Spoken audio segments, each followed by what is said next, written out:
Bon bah voilà, c'est parti, j'ai revêtu ma tenue de combat pour la journée. Je viens de finir une paire de paperasses là, histoire de bien commencer la journée, dans la joie et la bonne humeur, tout ce que j'adore, les papiers. Et puis là j'ai un rendez-vous ce matin, et puis ensuite on va partir à la miellerie, donc justement pour encore avancer sur les hausses. Et j'ai pas encore pris le temps de lire vos commentaires justement au sujet de la vidéo d'hier. Je vais essayer de faire ça pendant midi, faire un petit topo et puis essayer de vous répondre via la vidéo ou aux questions que vous m'avez posées. Autre chose, ce soir je participe à un Zoom organisé par Arista. Donc c'est l'association de développement de l'abeille VSH.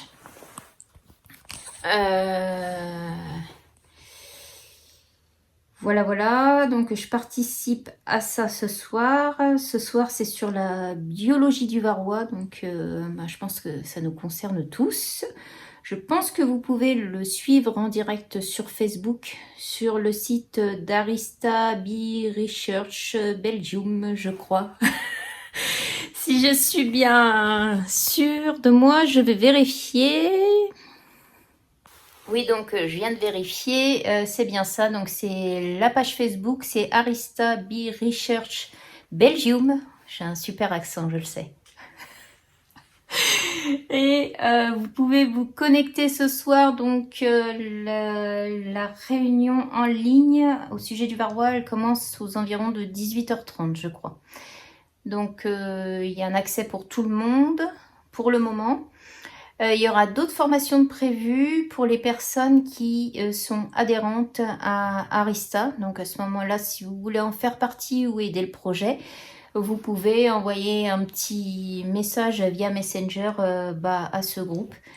Et ils s'occuperont volontiers de vous répondre et de vous expliquer un petit peu la démarche. En tout cas, toutes les formations sont hyper intéressantes. Je vous encourage vivement à y participer ce soir. Moi, j'y serai. Et voilà, donc j'espère vous mettre en ligne cette vidéo assez tôt pour que vous sachiez que ce soir, justement, on va parler varroa. Voilà. Et c'est bon. On va y aller. On va aller combattre le froid. Et puis s'occuper des hausses. Voilà, c'est parti.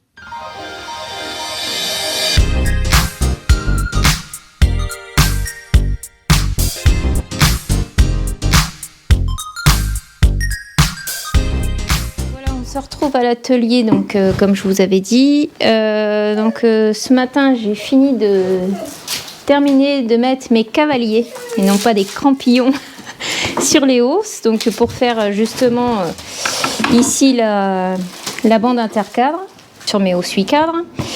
Et j'avais mis de côté parce que en plus de ça, donc le fournisseur qui m'avait vendu ces hausses là, en plus d'avoir oublié la bande intercadre au fond, m'a livré des hausses avec une bande d'écartement pour hausse 9 cadres, alors que j'avais demandé des 8 cadres. Donc là, je crois que ce jour-là, il avait un petit problème au niveau de la préparation des hausses. Donc j'en ai, on va dire, une petite quinzaine où je dois rechanger la bande ici pour pouvoir la transformer d'une hausse 9 cadres en hausse 8 cadres. Voilà. Alors, je vais vous montrer de plus près ce qu'il faut retirer. Pour ceux qui débutent. Donc en fait, je vais vous montrer plutôt comme ça sera mieux.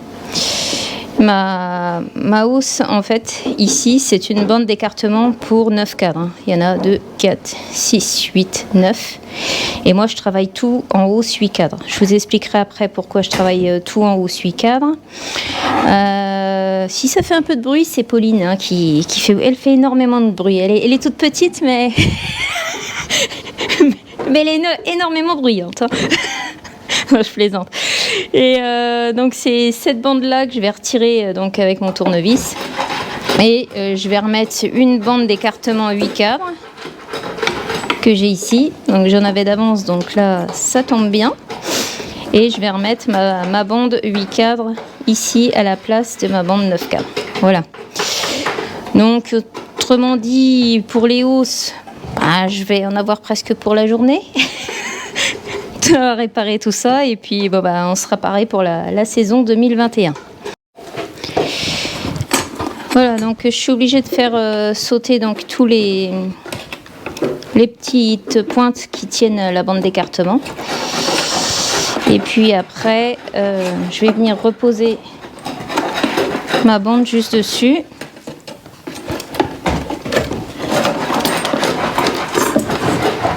Voilà, comme ceci. Donc celle-ci, je l'écarte, histoire de ne pas reposer une bande 8 cadres, 9 cadres plutôt. Et puis je la repositionne bien dans le milieu. Et je la remets à fleur de la hausse ici.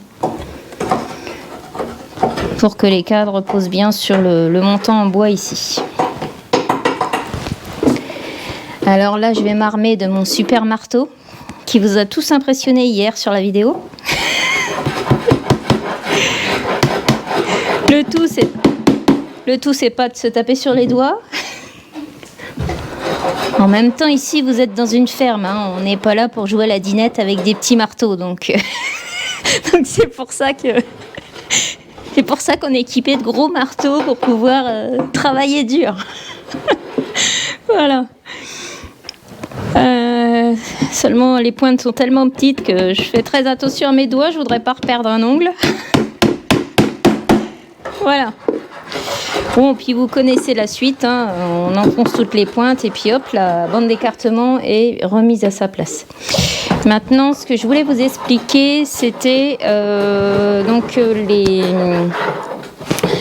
la manip qu'on est en train de faire en ce moment sur les hausses qui sont ici. Donc, on a toutes nos hausses là et comme vous le savez, là, j'ai à peu près une centaine de hausses vides.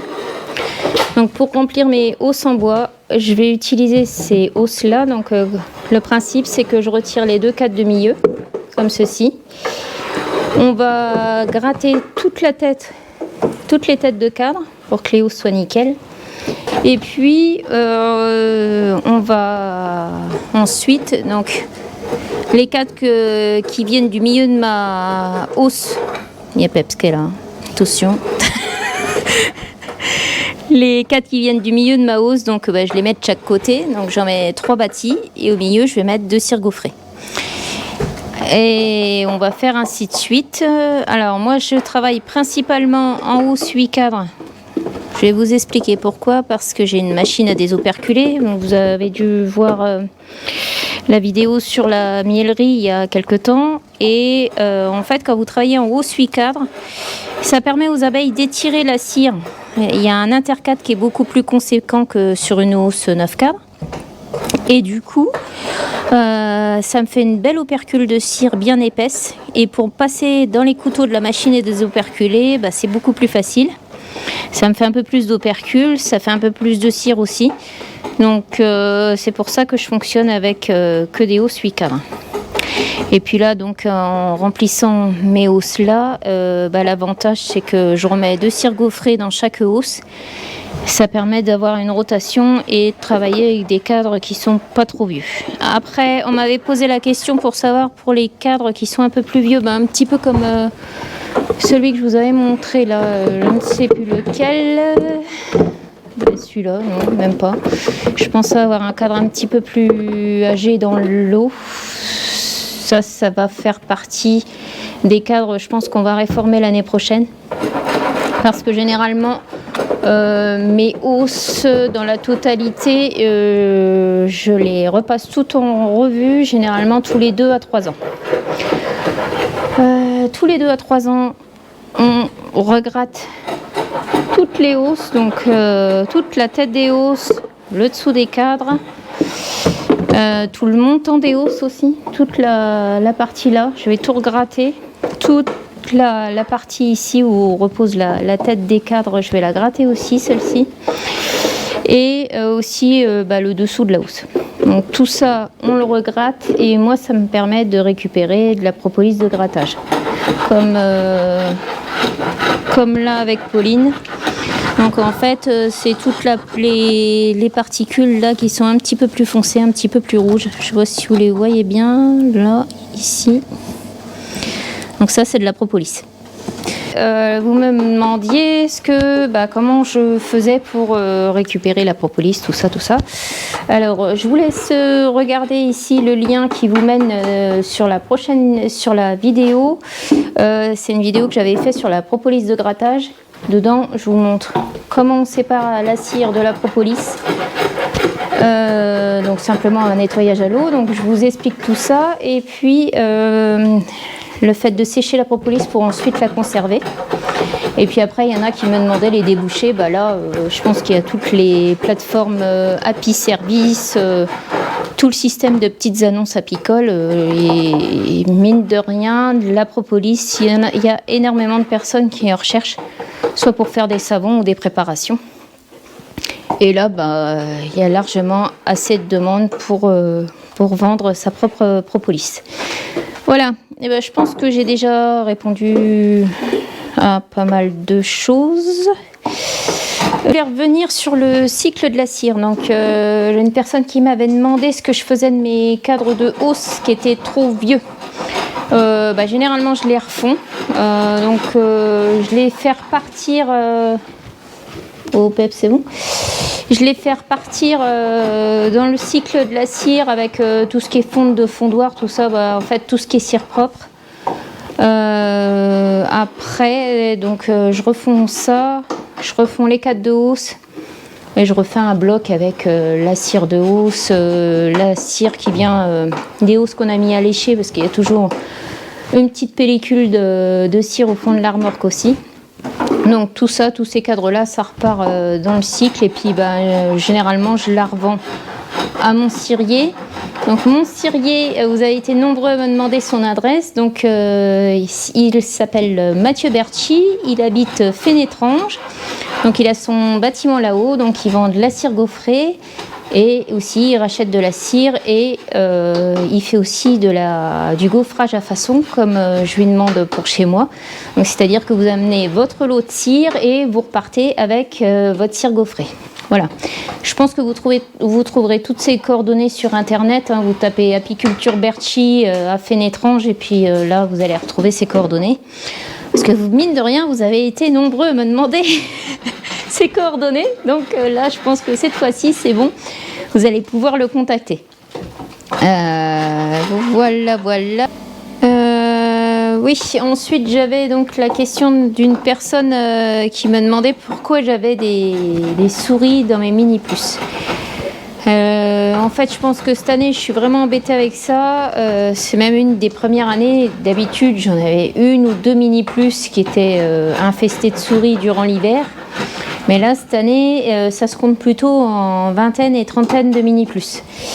Donc, il y en a qui ont rechappé, mais d'autres qui sont carrément mortes de faim parce que les souris, en fait, ont mangé les cadrons de miel. Et elles ont carrément fait la fiesta à l'intérieur, donc je me suis retrouvée avec des colonies qui sont mortes de faim alors qu'elles avaient été bien préparées à l'hivernage et traitées contre le varroa. Donc ça s'explique, je pense, parce que cette année on a un hiver quand même relativement doux, même si en ce moment on se caille un peu. On a eu quand même des 12-13 degrés la semaine dernière et jusqu'ici, on n'a pas eu du tout de froid, donc ça n'a pas dû déranger trop les souris pour continuer à visiter mes minis. Après, bon, voilà, je m'explique ça. Et puis d'autre part, comme les chasseurs tirent à tout va les renards, les pauvres renards.